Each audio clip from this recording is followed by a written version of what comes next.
My memories as a child growing up in India, I remember that I lived in as a very poor individual. I felt like I was constantly hungry. I remember I lived in a mud hut, and the hut was probably 8 feet by 8 feet at the max. Barren dirt floors. It was kind of a shack. And there's a row of shacks, and we used to rent this space from a landowner. I remember as a child I hung out with a lot of small children, no shoes, sometimes no clothes at all, but I remember I always had at least something around my waist. My mother used to work, and she used to go and do cloth dyeing. So she'd take cloth and do the dyeing and then rinsing and then hanging it out to dry. And my father, I don't remember too much of my father except for the fact that I knew he drank a lot. He worked odd jobs. He used to work at a factory one time, another time he'd be on a farm helping to, pull peanuts or pick cotton or something of that nature. The reason I suggest I was poor is I remember I actually worked as a child, and I worked for a mill that would take, I later found out it's actually sesame seeds, and they would grind it and get the oil out.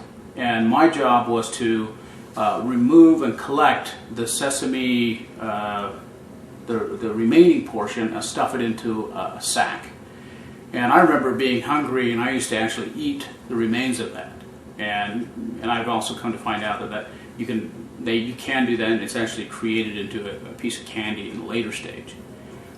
I also remember that I was hungry because, being in a very, Indian city, very big city with lots and lots of people, a lot of poverty.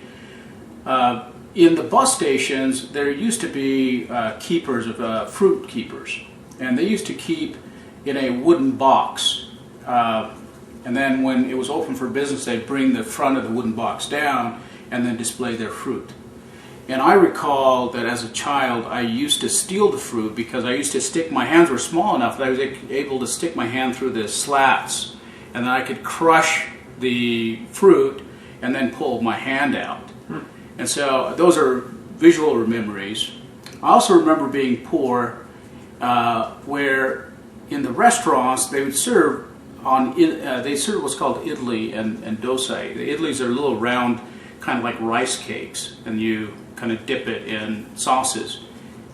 And I used to eat out of the refuse in the back, where after they would eat, they would take the banana leaves and toss it out. And I remember eating out of those banana leaves. And I'll tell you more about that particular restaurant where I did do that. But I know that I had a older brother and a baby sister. The age, I'm not certain how old my brother was. My sister was still probably 1-2 years old. But there were so many other kids, it was difficult to say this is my brother or sister because we all hung out together. And my memory as a child feels like I had a lot more brothers and a lot more sisters. I remember that where we actually rented this little mud hut from, the owners were very, very kind people. One of the woman I had very good memories with, and I felt like I had more memories of her than I did of my actual mother. And I think it might have been because my mother was constantly away at work. They'd come in late, and this one was always around. And she was always kind. I think she was kind to all the poverty-stricken people. So, good woman. I remember as a child, and this is where the fuzziness comes about. that I happened to be with a group of my friends, and I was taken and put into a bus. And then from the bus, I was put into a Jeep, and then I ended up in the orphanage. As a child's memory, I felt like it was 3.5, 4 hours. I know that they fed me on the way, so I had something to eat. And then I remember coming to the orphanage. Now, the orphanage itself, to me, it was big. There were a lot of kids there. In the orphanage, there was a fountain where the water would come in. They actually used to take baths in that. We used to all sleep in a row. It was a big room, and all the kids would lay on the floor. There were some babies there. I was a little older, so I sometimes held some of the babies. We had plenty to eat. There was a common latrine. The latrine was basically a long ditch, and then you would, everybody would just line up, and then you take water and toss it down the ditch, and it would wash it out.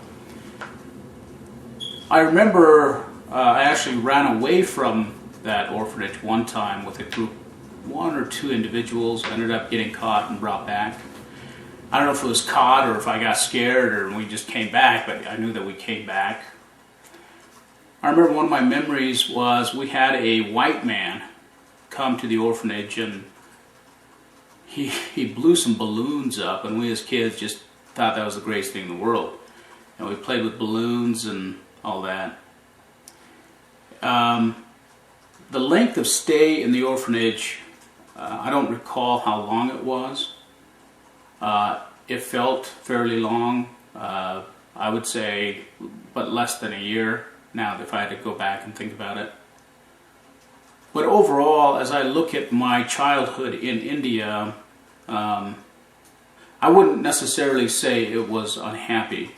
I do recall spending a lot of time, not only in this mud hut area where we rented from, but we also had lots of relatives.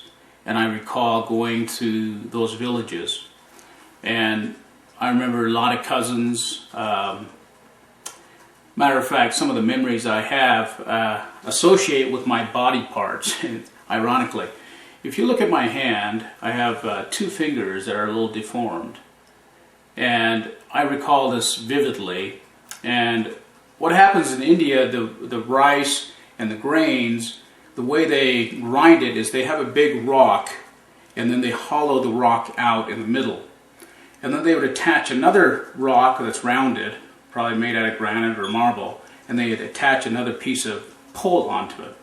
One person would take the rice or grains and toss it into this hole and sift, while the other person takes this big rock and pounds it down. So one person has, so you get a motion. One goes up, you shift it and pound. And I, probably being small, I was a little too slow getting my hand out. So, them trying to stop and cauterize the bleeding, they stuck my hand into a fire to stop the bleeding. And then, it got a little ugly, so I'm sure they just cut it off with a knife, and so I'm left with 2 fingers that are, my nails broken in the middle, and it just grows like that. I also had I fell out of a tree, climbing a tree. I used to sit, as a matter of fact, the owner of this, the houses that we used to rent from, they had a lot of land, and they had oxen, they had black cattle, and they used to take those black cattle, and that's where you used to milk them. And I used to ride on top of those cows and take them down into the banana leaves and the areas to feed them and drink and whatever and graze them. But I remember climbing a tree, and I fell out of a tree, and my top tooth came down quite a bit. So that's I'm sure I can go in and spend a lot more time on very explicit memories that I had, but that's the memories that I have so far of when I was in India.